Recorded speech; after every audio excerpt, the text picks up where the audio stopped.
Guys, welcome to my new blog. આજે હું બનાવી રહી છું મહારાષ્ટ્રીયન પીઠલી.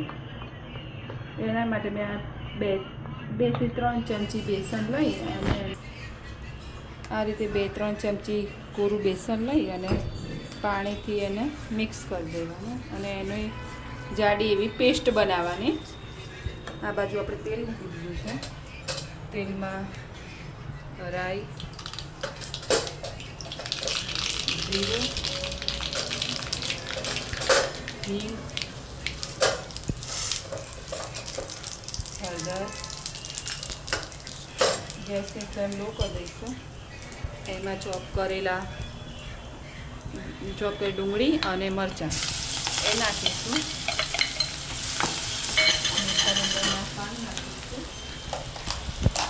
પાન નાખીશું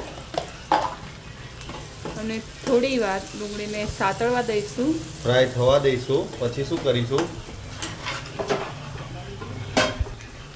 સતળાઈ જાય પછી અંદર આદુ, લસણ, મરચાંની ડુંગળી થોડી 2 મિનિટ સતળાઈ જાય એટલે અંદર આદુ, લસણ, મરચાંની પેસ્ટ એડ કરીશું. પેસ્ટને નાખ્યા પછી થોડી વાર બધું મિક્સ કરીશું 2 મિનિટ જેવું.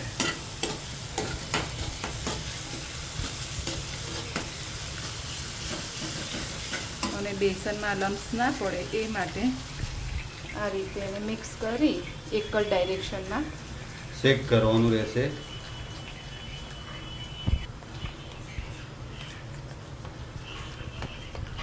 કરી અને મરચાં, ડુંગળી બધું જ સતળાઈ જાય એટલે હવે આમાં મસાલા આપણે કરી દઈશું.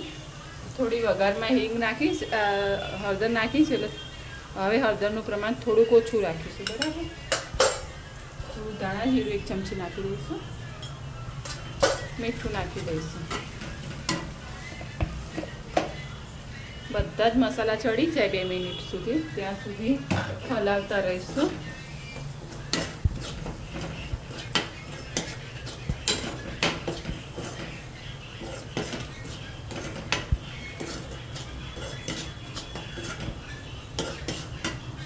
હવે એમાં છે ને થોડું પાણી એડ કરી અને ઉકળવા દઈશું.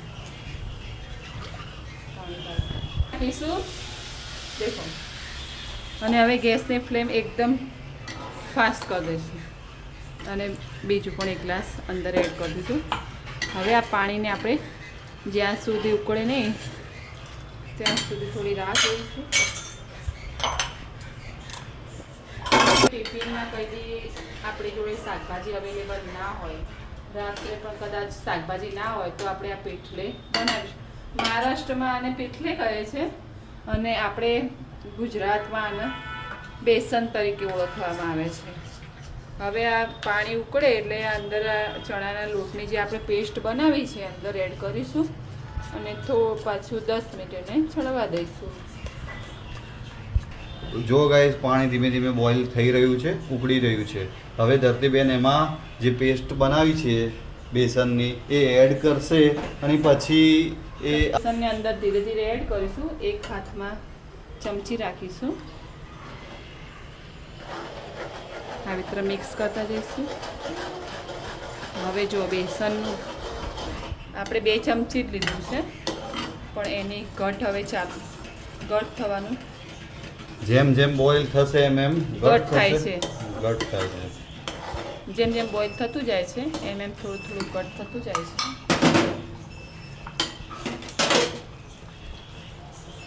હવે ગેસની ફ્લેમ લો કરી અને 5-1 મિનિટ સુધી આપણે એને ચડવા દઈશું અને વચ્ચે વચ્ચે થોડું હલાવતા રહેવું એટલે નીચે ચોંટે નહીં. કેમ કે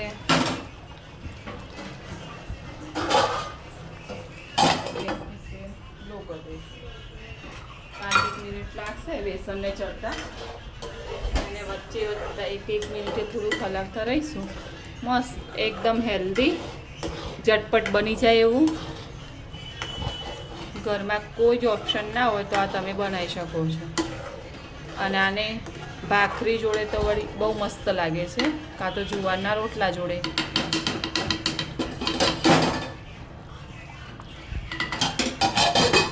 એટલે થઈ જવાની તૈયારીમાં છે. એટલે હવે એમાં આપણે થોડું લીંબુનો રસ એડ કરીશું. એનાથી થોડું ખટાશ આવે એટલે થોડું ટેસ્ટ એનો વધી જાય. થોડું ક્રિસ્પી લાગે આમ લઝી.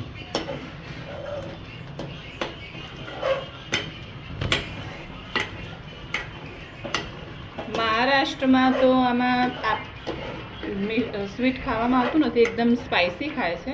પણ જો કદાચ આપણે ખાટું મીઠું ખાવું હોય એટલે તો તમે લીંબુની સાથે આ સમય થોડી ખાંડ પણ ઉમેરી શકો છો.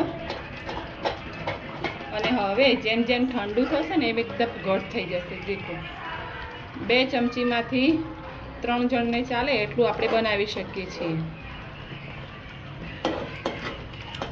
એ તો બધું ભૂલી જાય.